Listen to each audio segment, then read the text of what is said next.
Assalamualaikum warahmatullahi wabarakatuh.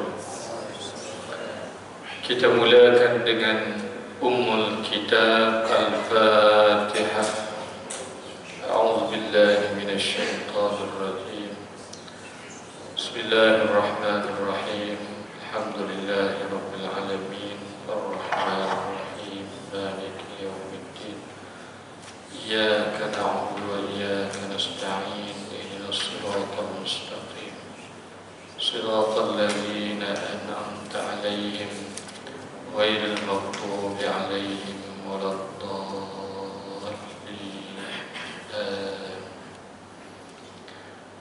Innal hamdalillah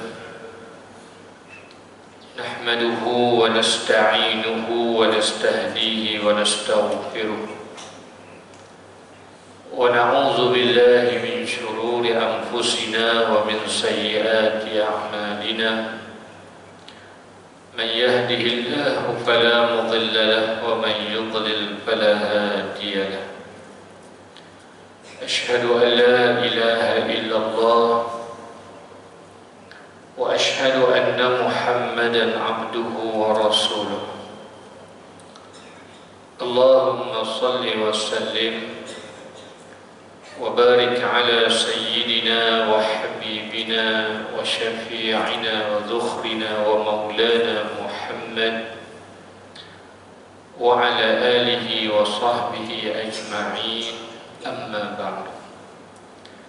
Saya hormati Al-Fadhil Tuan Imam, pengurusi dan seluruh pimpinan jawatan kuasa Takbir Surau Ar-Rawdah, pimpinan-pimpinan masyarakat, para asatidzah, khususnya tuan-tuan para jemaah muslimin, muslimat, ibu-ibu, ayah-ayah yang dikasihi sekalian. Mudah-mudahan kita semua sentiasa dirahmati dan juga diberkati di sisi Allah Subhanahu wa taala. Alhamdulillah, pertamanya marilah sama-sama kita memanjatkan rasa syukur kita yang tidak terhingga kepada Allah Subhanahu wa taala. Allah masih terus memilih kita untuk sama-sama dapat hadir ke surau ini pada malam ini, menunaikan salat fardu maghrib berjamaah, dan kemudiannya kita berpeluang juga untuk sama-sama berada dalam majlis ilmu kuliah maghrib kita pada malam ini. Mudah-mudahan kita mengharapkan keberadaan kita dalam majlis yang dimuliakan oleh Allah Subhanahu wa taala, kita juga turut dimuliakan oleh Allah Subhanahu wa taala. Mudah-mudahan ada manfaat yang kita perolehi, ilmu-ilmu yang dapat kita pelajari daripada muzakarah dan perbincangan ilmu kita pada malam ini, insya-Allah. Tuan-tuan yang dirahmati Allah sekalian, kuliah maghrib kita membicarakan tentang fiqh non-muslim. Kita membicarakan persoalan fiqh, hukum berkaitan dengan isu-isu yang melibatkan hubungan dan interaksi kita dengan golongan orang bukan Islam. Kita masih lagi dalam tajuk yang membicarakan berkaitan dengan persoalan Arab. Kuliah yang lepas kita membicarakan tentang kerjaya ataupun pendapatan yang ada hubung kait yang melibatkan dengan Arab. Malam ni tuan-tuan sekalian, kita nak sambung, iaitu isu berkaitan dengan Arab dijadikan sebagai ubat.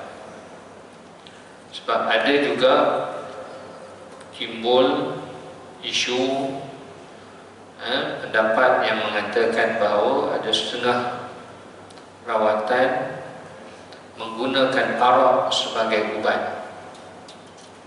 Antaranya perubatan Cina barangkali, antara salah satu daripada kaedah rawatan mereka ialah dengan menggunakan arak. Dan begitu juga dikatakan bahawa orang-orang barat minum arak ini bukanlah semata-mata untuk tujuan mabuk, tetapi juga untuk tujuan memanaskan badan mereka apabila mereka berada dalam keadaan cuaca yang sejuk. Jadi alasan-alasan itu dikemukakan, maka adakah boleh kita jadikan alasan itu membenarkan arak ini digunakan ataupun diminum untuk tujuan sebagai rawatan ataupun sebagai ubat? Maka dalam kita menjelaskan persoalan ini, tuan-tuan sekalian, Nabi SAW pernah ditanya oleh para sahabat tentang arak untuk dijadikan sebagai ubat. Kita juga sedia maklum, di kalangan masyarakat Arab ni, dahulunya arak ni macam seolah-olah suatu minuman ataupun perkara yang tidak asing lagi bagi mereka, sehinggalah datangnya syariat wahyu yang mengharamkan arak itu. Namun mereka masih lagi bertanya kepada Nabi SAW, kerana mungkin menjadi amalan dalam masyarakat mereka. Arak ini juga turut dijadikan sebagai salah satu kaedah untuk mengubat ataupun sebagai ubat dalam beberapa penyakit-penyakit yang tertentu pada mereka. Ialah kalau rawatan hina, khususnya ibu-ibu yang bersalin, mana diminum diberi minum arak untuk tujuan memanaskan badan mereka berada dalam pantang dan sebagainya. Mungkin begitu juga yang berlaku kepada masyarakat Arab dahulu. Jadi Nabi SAW jawab kepada pertanyaan tentang arak untuk dijadikan sebagai ubat. Kata Nabi SAW, tidak. Arak tidak boleh dijadikan sebagai ubat, bahkan arak bukan ubat. Kemudian kata Nabi SAW lagi, innahu laisa bidawa'in walakinnahu da'un. Kata Nabi SAW, sesungguhnya ia, yakni arak itu bukanlah ubat, tetapi ia adalah penyakit. Bukan nak berubat, bukan nak sembuh dengan arak ni, nak cari penyakit lagi ada. Memang terbukti tuan-tuan sekalian hari ini, kajian-kajian yang dibuat, arak ini antara penyumbang kepada penyakit. Bagaimana dalam kajian-kajian dibuat oleh pihak barat sendiri, arak antara punca masalah besar. Laporan yang dikeluarkan oleh WHO, WHO ni waktu zaman COVID dulu popular lah. Bagaimana mengeluarkan report bahawa 2 bilion manusia yang ada di dunia ini terlibat ataupun ketagih arak. Penduduk dunia kita anggarkan sekarang berapa tuan-tuan? Ini report tahun 2015. Itu kita anggarkan dikatakan penduduk dunia 7 bilion. Maknanya 2 bilion daripada 7 bilion, hampir berapa persen?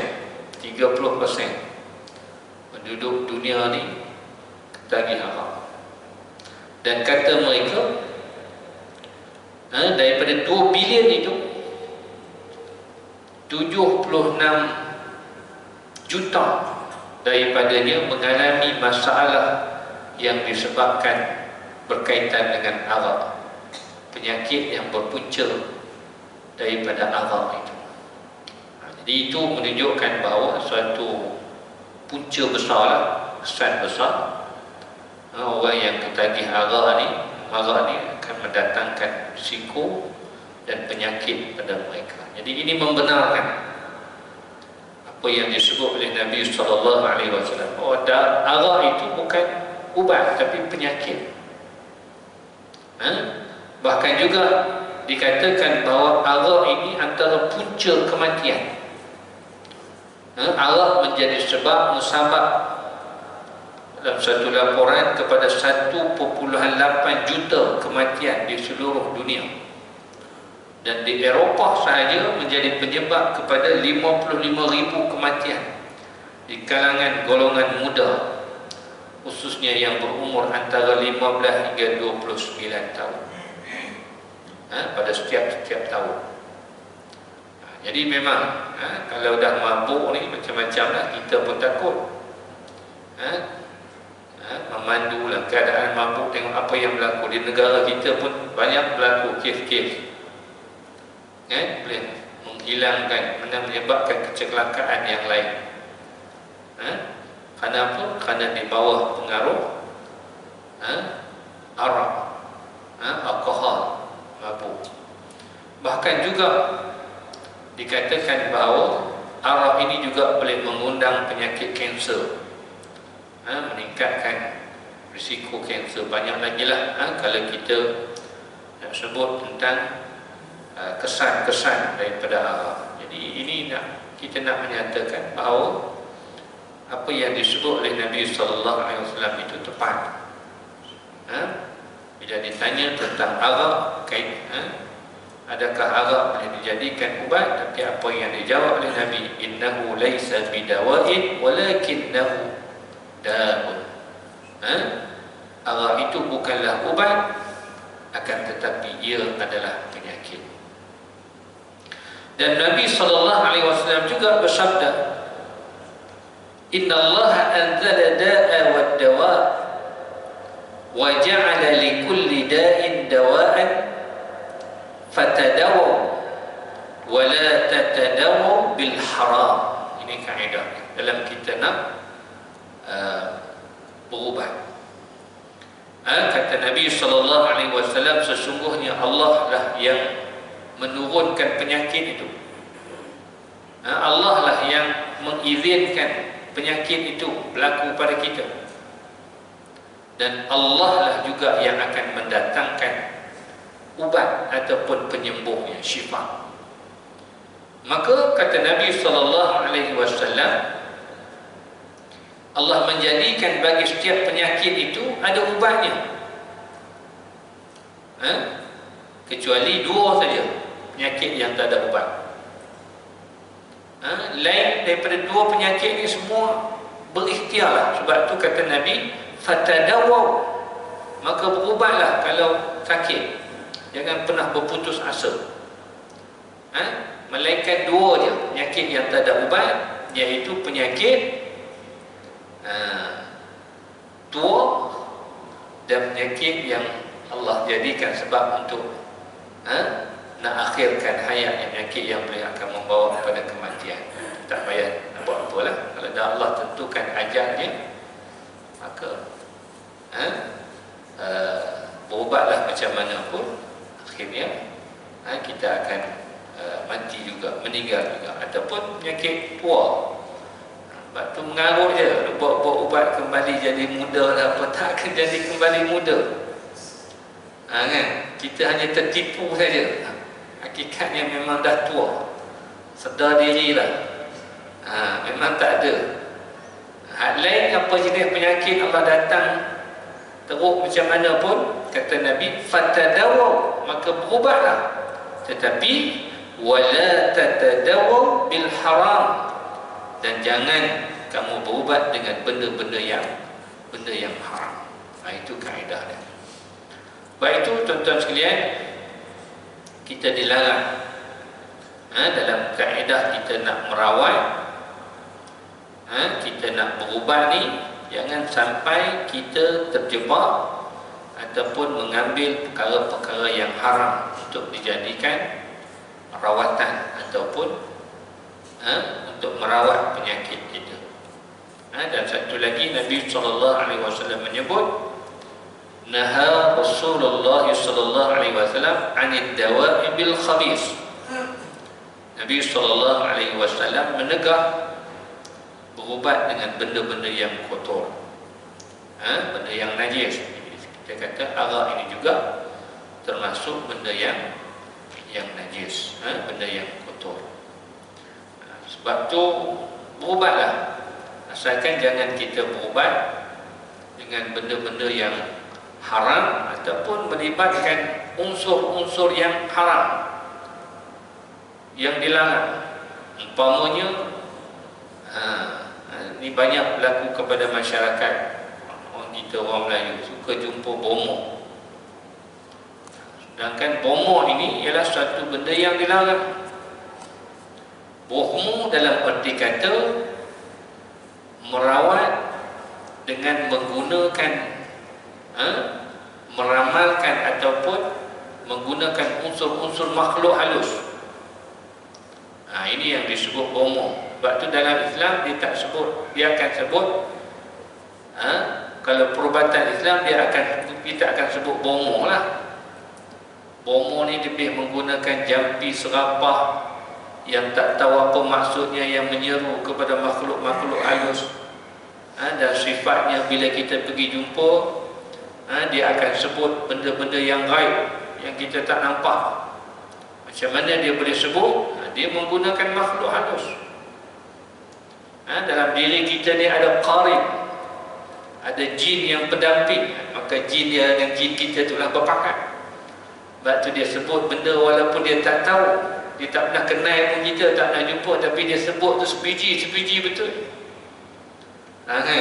Kat rumah ada pokok pelang dah depan rumah, memang betul ada semua. Cuba balik tengok belakang rumah, penyidai sekian-sekian, korek lubang dalam tu ada sana, kan? Dia mana tahu rumah kita dalam mana. Tapi macam mana dia boleh sebut betul-betul sebiji. Kita pun percaya, memang terror. Buat balik-balik korek jumpa semua, kita pun percaya. Sebenarnya dia dah berkaki. Jin pendamping kita ni dah berkaki dengan jin. Sebab itu dalam rawatan Islam ni kita tak boleh meramal, apatah lagi nak menyebut perkara-perkara yang kita tak nampak. Tapi kadang-kadang masyarakat kita lah, bila pergi jumpa ustaz, cuba scan tengok saya ustaz. Dia tengok, dia ingat ustaz ni macam mesin photostat tu. Macam mesin X-ray kot, boleh scan. Bila kita kata, saya tak tahu nak scan ni, saya takat tolong baca doa, mohon Allah sembuhkan, tu boleh lah. Dia kata pula, ustaz mengaji tak habis. Ustaz tak terror, mengaji tak habis. Jadi itu masalah. Bila kita terlibat dengan perkara-perkara yang ada unsur meramal perkara-perkara yang gaib, menyebut tentang perkara-perkara yang gaib, itulah sebenarnya bomoh. Ini yang disebut oleh Nabi SAW, man ata arrafan atau sahiran atau kahinan fasa'alahu fasaddaqahu bima yaqulu faqad kafara bima anzala ala Muhammad sallallahu alaihi wasallam. Kata Nabi sallallahu alaihi wasallam, barang siapa yang berjumpa dengan arraf ni apa? Tukang tilik. Tukang tilik termasuklah juga macam bomoh tu juga, duduk tilik kita apa nak berlaku masa depan. Duduk tengok, jari ni nak kahwin dengan anak raja ni. Ni nak beli duit banyak ni. Macam-macam dia duduk ramal tilik. Itu dipanggil arraf. Ataupun sahiran, tukang sihir. Atau kahinan. Kahinan ni lah bomoh. Barang siapa yang jumpa 3 jenis orang ni, kata Nabi SAW, fasa'alahu, maknanya pergi duk tanya mereka, duk minta percaya apa ni, fasaddaqahu, dan percaya dengan apa yang disebutkan oleh mereka, faqad kafara bima anzala ala Muhammad sallallahu alaihi wasallam, dia telah kufur dengan apa yang telah diturunkan kepada Nabi Muhammad sallallahu alaihi wasallam. Ala bukan percaya apa ustaz, nak ikhtiar lah, tak percaya apa, tak dia pergi orang lain pakat pergi ramai duk pergi jumpa, tak payah pun pergi pi juga bukan nak percaya pun.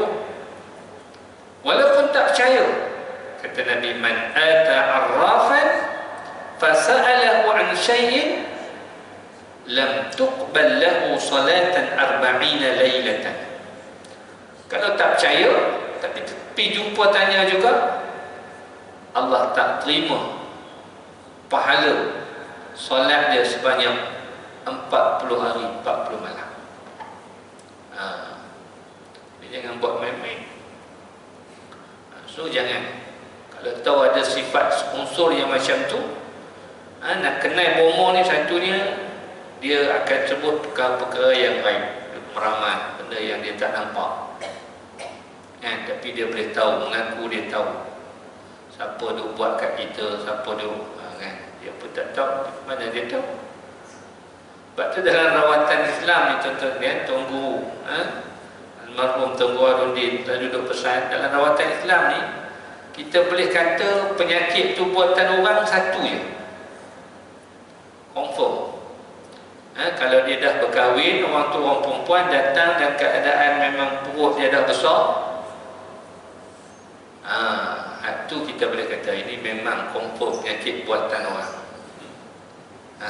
buatan suami dia. Hak lain tu kita tak boleh nak sebut. Tapi orang masyarakat kita, dia suka itu lah. Oh, siapa yang buat kat saya Ustaz? Tak boleh tengok lah siapa yang duk dengki kat saya, siapa yang tak puas hati kat saya. Kalau Ustaz tu boleh sebut, dia suka. Tapi itulah ciri-ciri bohong. Boleh meramal perkara-perkara yang gaib, perkara-perkara yang kita tak nampak. Yang kedua, bila menggunakan jampi serapah yang tidak faham maksudnya, menyeru, menurun. Biasanya menurun ni, jampi yang tak faham ni seru kepada makhluk-makhluk halus lah. Mambang kuning, mambang merah. Sekarang musim merah, musim biru kan. Jadi itu antara unsur-unsur. Dan yang ketiga, dalam rawatannya itu menggunakan benda-benda yang najis, benda-benda yang haram. Nak berubat boleh ni, tapi kena balik pergi makan daging kucing. Kan ada betul-betul yang macam tu kan, balik pergi cari apa, benda yang kotor, benda yang najis. Sebenarnya itu bukan ubat. Jadi itu dalam rawatan Islam tak boleh. Atau yang kita rawatan Islam ni lebih kepada kita menggunakan ayat-ayat Quran, membaca doa-doa dan juga ayat-ayat Quran sebagai syifa, mohon kesembuhan kepada Allah. Kalau pakai bahan pun bahan yang secara tabi'inya, pokok-pokok yang Allah tumbuhkan, pada setiap pokok tu ada rahsia-rahsia kan. Jadi tak salah lah kita pakai. Ada menggunakan air, itu juga pernah digunakan oleh Nabi SAW. Jadi itu beza. Jadi jangan atas nama kita nak ikhtiar sekalipun, tapi janganlah sampai kita terlibat dalam perkara-perkara yang akhirnya boleh mengundangkan dosa, bahkan melakukan syirik pula kepada Allah Subhanahu wa ta'ala. Jadi jelas pada kita tuan sekalian bahawa arak itu bukanlah ubat, tetapi sebenarnya penyakit. Bahkan tak dibenarkan dalam agama, dalam syariat untuk kita berubat dengan menggunakan arak. Dan timbul pula persoalan, tuan-tuan sekalian, macam mana pula berubat dengan minum air kencing unta? Kan ada dikatakan orang kalau pergi Arab maka minum air kencing unta pula, tujuannya untuk jadikan sebagai rawatan. Kan air kencing, tidakkah itu najis? Dalam persoalan ini, tuan-tuan sekalian, pernah berlaku zaman Nabi SAW. Ini khusus untuk air kencing unta. Dalam diriwayatkan dalam hadis Nasa'i oleh Anas radhiyallahu anhu, beliau berkata, qadima a'rabun min Urainah ila Nabi sallallahu alaihi wasallam fa aslamu fajtawu Madinah hatta isfarrat alwanuhum wa 'azumat butunuhum fa ba'atha bihim nabiyullah sallallahu alaihi wasallam ila liqahi lahu fa amarhum an yashrabu min albaniha wa abwaliha hatta sahhu. Kata Anas, ada satu kumpulan Arab Badawi daripada Puak Urainah. Mereka datang kepada Nabi SAW dan mereka memeluk agama Islam. Satu kelompok daripada kaum Arab Badawi Urainah. Kemudian mereka ni bukan duduk di Madinah, duduk di luar jauh. Tapi bila mereka main Madinah ni, ketika itu cuaca di Madinah agak sejuk. Macam kita lah, duduk biasa panas pergi tempat sejuk, kadang-kadang tak boleh nak suaikan diri, demam dan sebagainya. Jadi begitu juga berlaku kepada geng-geng Arab Badawi Urainah ni. Mereka terkesan dengan suhu di Madinah pada ketika itu yang agak sejuk, menyebabkan kulit mereka menjadi kekuningan dan sakit perut. Demam dengan sakit perut dan sebagainya, kerana terkesan dengan suhu keadaan suhu di Madinah pada ketika itu. Dan berita ini sampai kepada Nabi SAW. Lalu Nabi SAW hantarkan kepada mereka susu unta. Dan Nabi pesan, Nabi suruh mereka minum susu unta ini yang dicampur dengan air kencing unta, untuk dijadikan ubat untuk sembuh penyakit yang mereka hadapi. Jadi atas asas hadis ini dah ramai yang berkata bahawa air kencing unta itu boleh dijadikan ubat, kerana pernah dilakukan oleh Nabi SAW. Cuma dalam perkara ini kita kena faham betul-betul tentang hadis ini, tuan-tuan sekalian. Berdasarkan pada hadis ini, ulama ataupun para fuqaha ada berbeza pendapat. Adakah air kencing unta itu dikira najis? Bila Nabi suruh minum, campur pula dengan susu unta, kan? Jadi adakah air kencing unta itu dikira najis? Maka dalam memperincikan perkara ini, ulama ada dua pandangan.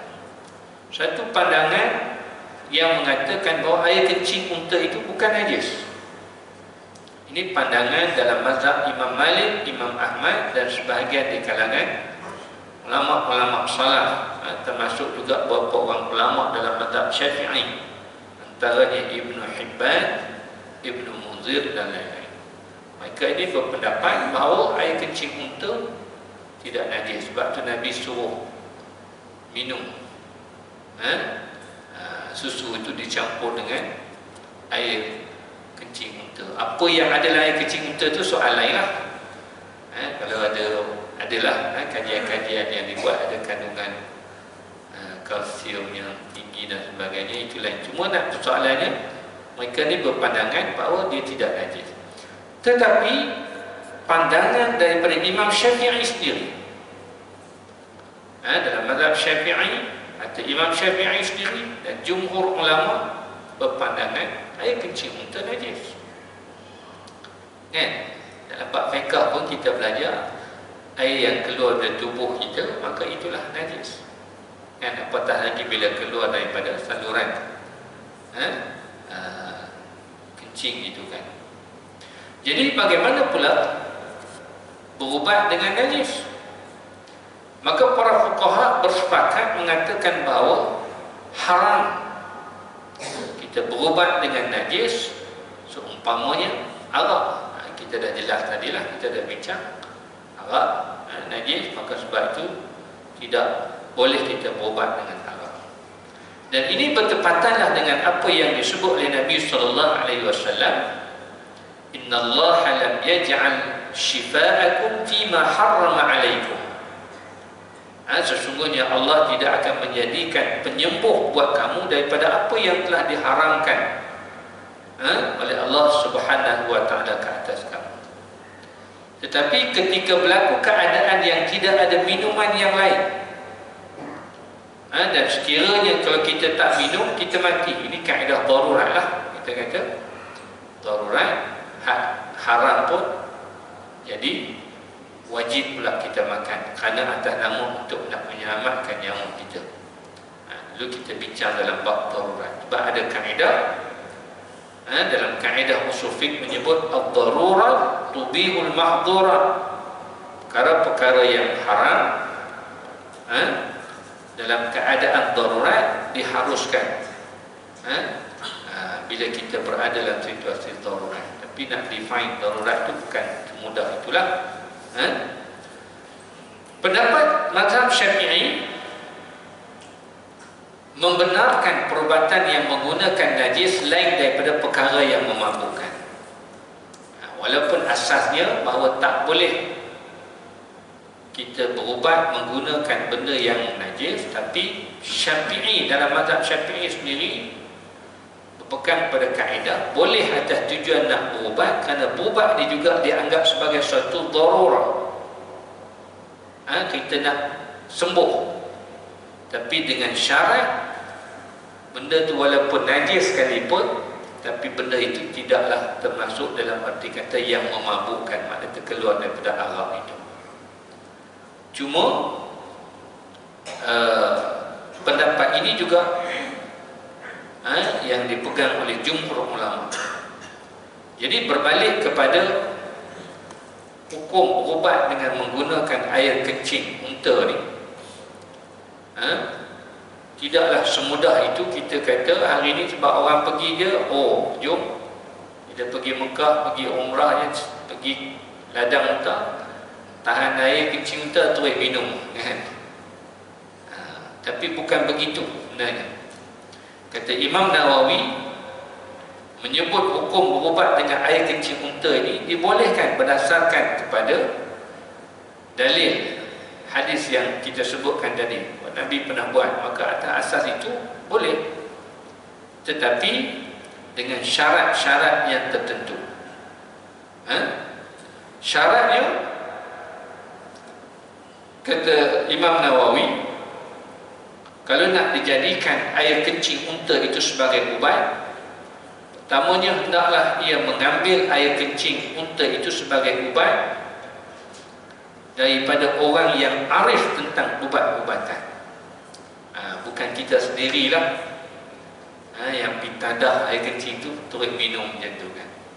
Mesti maknanya atas nasihat ataupun atas maknanya panduan daripada orang yang arif tentang ubat-ubatan.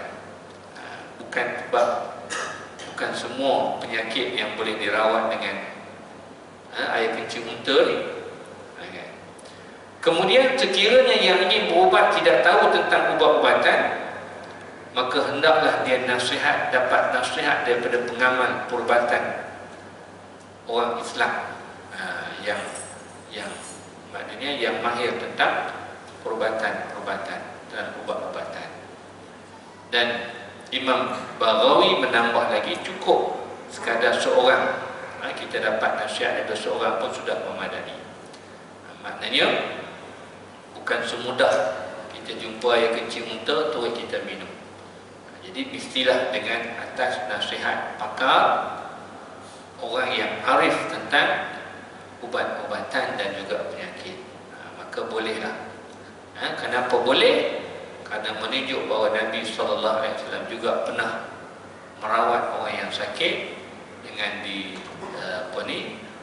minum air kencing, diberi minum air kencing unta yang susu yang dicampur dengan air kencing unta itu. Jadi kesimpulannya, tuan-tuan sekalian, hukum asal kita minum air kencing unta tanpa tujuan itu adalah haram.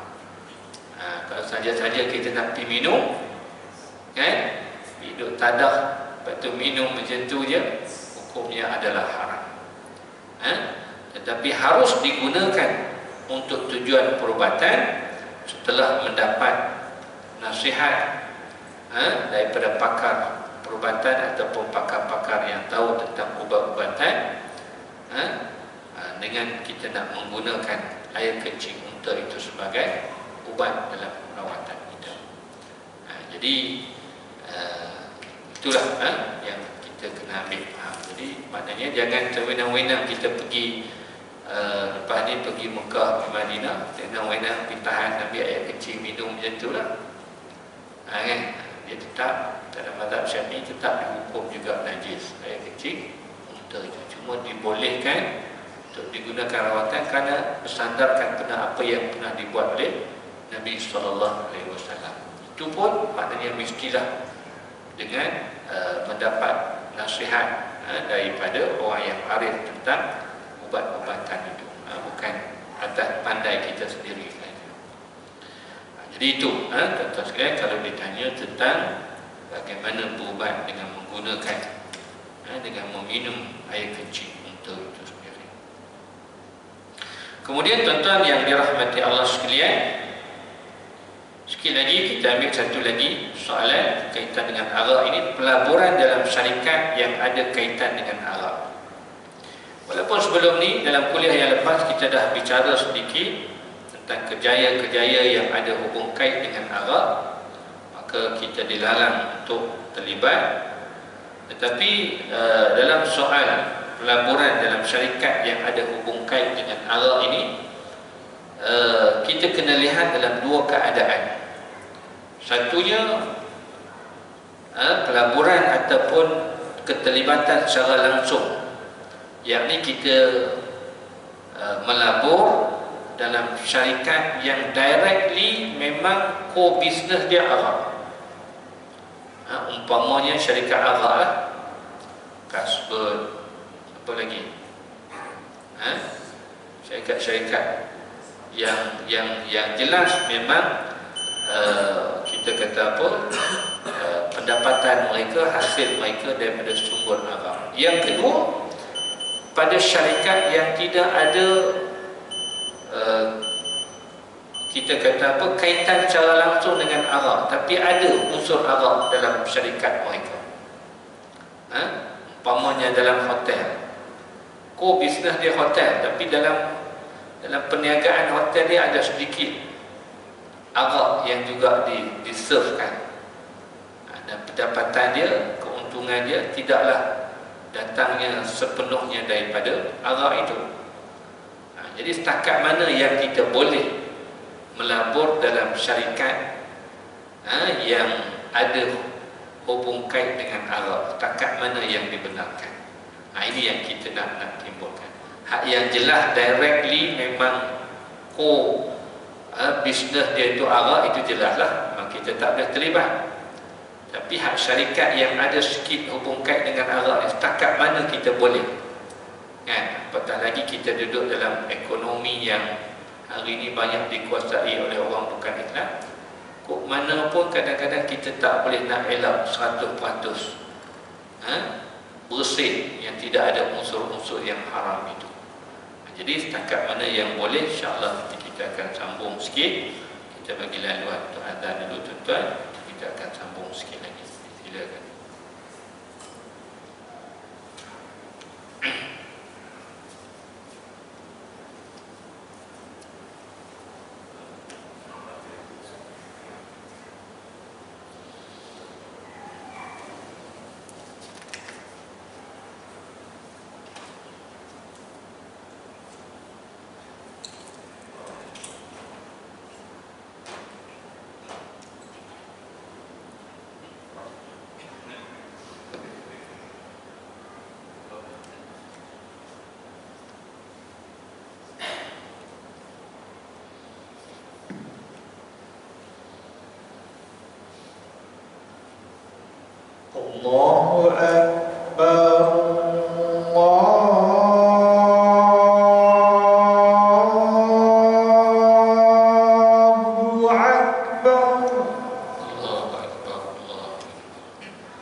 Tuan-tuan yang dirahmati Allah sekalian, jadi setakat mana kita dibenarkan untuk terlibat dalam pelaburan-pelaburan itu. Ini kita lebih kepada, hari ini orang suka melabur, beli saham, tuan-tuan sekalian. Ini lebih kepada listed company lah, syarikat-syarikat yang tersenarai dalam bursa saham. Syarikat-syarikat yang tersenarai dalam bursa saham, hari ini kita boleh tahu mana syarikat yang syariah compliant dan syarikat yang non syariah compliant. Jadi kita sepatutnya kalau nak beli saham, kita kena tahulah senarai itu. Jadi kita jangan terbeli saham yang syarikat yang non syariah compliant, yang tak comply syariah, yang tak patuh syariah. Kerana pendapatan yang kita perolehi daripada saham daripada syarikat itu hukumnya adalah haram. So kita nak beli saham, kita hanya boleh beli syarikat-syarikat yang listed, yang tersenarai di bawah syariah compliant. Sekarang ni tak susah tuan-tuan, kita sudah ada Suruhanjaya, kita panggil apa? Suruhanjaya Security. Dia sudah ada 2 board. Satu board yang syariah compliant tersenarai, satu lagi board syariah yang tak comply, maknanya non syariah compliant.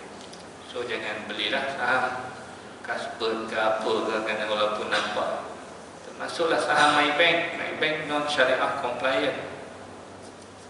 Walaupun Maybank itu ada perbankan Islam sebahagiannya, tapi dia tetap masih lagi di bawah non syariah compliant. Jadi macam mana dia ambil kira? Biasanya kadar yang dibenarkan suatu syarikat itu ada hasil ataupun perkara-perkara yang tak patuh syariah terlibat tidak melebihi sekitar 30%.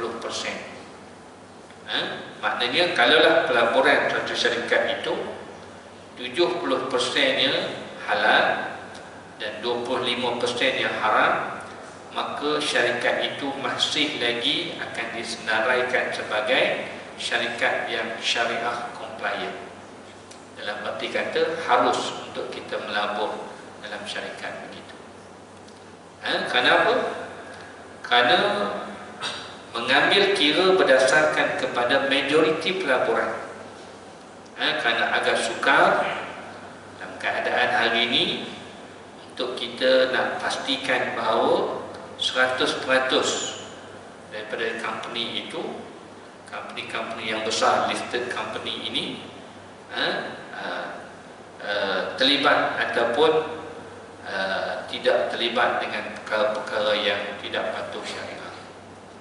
Sebab syarikat besar ialah walaupun dia buat benda yang halal, tapi bila urusan perbankan dengan klien dia, dengan apa lagi apa semua, kadang-kadang ada juga unsur-unsur yang terlibat dengan konvensional dan sebagainya. Jadi kadar yang dibenarkan mengambil anggaran tak lebih daripada 30% terlibat dengan perkara yang tak patuh syariah. Dan ini dikeluar oleh Suruhanjaya Security diri. Sebab tu tuan-tuan kena tengok tiap-tiap tahun ada senarai. Tak semestinya syarikat ini dah patuh syariah, tahun depan dia terus patuh syariah. Ada yang terkeluar. Sebab tu tuan-tuan, kalau tuan-tuan ada pengalaman beli saham ni, waktu beli dia patuh syariah, tiba-tiba tuan-tuan simpan tak jual, tiba-tiba tahun depan tengok dia dah termasuk dalam senarai yang tak patuh syariah. Kena wajib segera kita jual pegangan kita dalam syarikat itu. Dan senarai ini biasa akan diaudit oleh Suruhanjaya Security, dan mereka meletakkan syarat keterlibatan dengan perkara yang tak patuh syariah ini dalam soal perbankan konvensional, insurans konvensional, perjudian, arak, babi, hiburan tak patuh syariah tak boleh melebihi 5%. Adapun yang melibatkan operasi hotel yang tidak patuh syariah, jual beli saham, sewaan daripada yang tak patuh syariah dan lain-lain, dibenarkan sehingga tidak melebihi 20%. Lepas tu hari ini tuan-tuan sekalian, AirAsia, saham AirAsia patuh syariah. Walaupun kita tahu AirAsia ada hidang arak. Kan? Kenapa? Penilaiannya begini. Walaupun arak ada dihidangkan, mungkin itu dari sudut persennya sedikit berbanding dengan keuntungan yang besar yang diperolehi. Maka hari ini saham AirAsia itu termasuk dalam senarai syariah compliant. Untuk boleh beli. Ada duit kalau untung, boleh beli. Tapi beli waktu dia rendah lah, jangan dah tinggi pun nak beli. Takut dah tinggi beli-beli jatuh pula. Itu soal lain lah. Jadi soalnya syariah compliant. Sebab tu kalau nak beli saham, tuan-tuan terlibat saham, tuan-tuan cari yang platform yang hanya membolehkan tuan-tuan beli yang syariah compliant.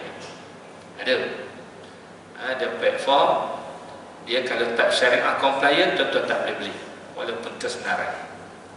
Dia akan tampil. Tapi kalau platform-platform yang bank-bank ini kadang-kadang pukul rata ya. Dah beli, bila cek balik rupanya tak patut syariah. Nanya lah, kena jual balik segera walaupun waktu tu dah rugi dan sebagainya. Immediately kita kena jual. Kita tak boleh pegang kerana dia sudah tidak lagi patuh syariah. Jadi itu kiraan yang dibuat tidaklah bermakna mesti 100%. Kalau dapat 100% itu lagi baguslah. Tapi kiraan ukuran yang dibuat oleh pihak Suruhanjaya Security untuk nak menentukan bahawa suatu syarikat itu yang listed itu sebagai syariah compliant ataupun sebaliknya mengambil kira ratusan sebagaimana yang kita sebutkan tadi. Sebab itu setiap tahun mereka akan audit membuat penilaian terhadap satu syarikat untuk menentukan ianya patuh syariah ataupun tidak patuh syariah. Dan ini dapatlah kita ambil faham bagaimana pernah berlaku zaman Nabi SAW berdasarkan hadis yang diriwayatkan oleh Anas bin Malik. Anna Abu Talha sa'ala Nabi SAW an aytamin warasu khamran qala ahriqha qala afala aj'aluha khallan qala la. Bagaimana Abu Talha pernah bertanya kepada Nabi SAW tentang azab yang diwarisi oleh anak-anak yatim. Anak yatim ni mereka ada mewarisi harta yang berbentuk azab. Jadi Abu Talha ni tanya kepada Nabi, macam mana nak buat dengan azab ni? Tak bolehlah kita ambil manfaat daripada azab ni untuk keperluan anak yatim ni. Kata Nabi lah, tak boleh. Dan Nabi suruh tuangkan azab itu. Dan Abu Talha mencadangkan, tak bolehkah kita biarkan dia jadi cuka? Boleh juga dapat manfaat nanti dijual. Dan Nabi menjawab lah. Maksudnya benda yang haram itu kita tak boleh ambil campur. Jadi ini jelas bahawa kalau ada unsur dalam benda-benda yang haram dalam pelaburan itu, maka kita tidak boleh terlibat, dan hasil yang kita perolehi daripada syarikat-syarikat yang tidak patuh syariah itu, maka pendapatan itu juga akan dianggap sebagai pendapatan yang haram. Jadi macam mana kita nak buat kalau kita dah terbeli ataupun ada saham yang tersenarai yang tidak patuh syariah? Kita kena jual segera dan kita dapatkan balik modal kita. Kalau kita beli saham tu dulu katakan RM10,000, dan kita tiba-tiba dia tersenarai dalam yang tidak patuh syariah, maka kita kena jual balik saham itu. Kalau kita dapat katakan RM15,000, maka RM10,000 saja kita boleh ambil. RM5,000 tu kita kena uruskan sebagai duit yang tidak patuh syariah, duit yang tidak halal. Maknanya bagaimana nak urus duit yang haram. Jadi itu kaedah. Jadi itulah tuan-tuan yang dirahmati Allah sekalian, berkaitan dengan isu berkaitan dengan arak ini, kita dapat kita bincangkan. InsyaAllah pada kuliah akan datang kita akan masuk pula satu bab yang baru berkaitan dengan muamalah, perniagaan dan jual beli kita yang melibatkan dengan orang bukan Islam. InsyaAllah kita akan sambung dalam kuliah yang akan datang. Jadi sekadar itu tuan-tuan sekalian, malam ni mudah-mudahan ada manfaatnya. Aku qauli hadza wa astaghfirullah li wa lakum wa billahi taufiq wal hidayah. Assalamualaikum warahmatullahi wabarakatuh. Alhamdulillahi rabbil alamin. Salatu wassalamu ala asyrafil anbiya'i wal mursalin wa ala alihi wa sahbihi ajma'in. اللهم انفعنا بما علمتنا وعلمنا بما ينفعنا اللهم فقهنا في الدين وعلمنا بالتأويل واهدنا إلى صراطك المستقيم صراط الذين أنعمت عليهم من النبيين والصديقين والشهداء والصالحين الحمد لله رب العالمين تقبل الله منكم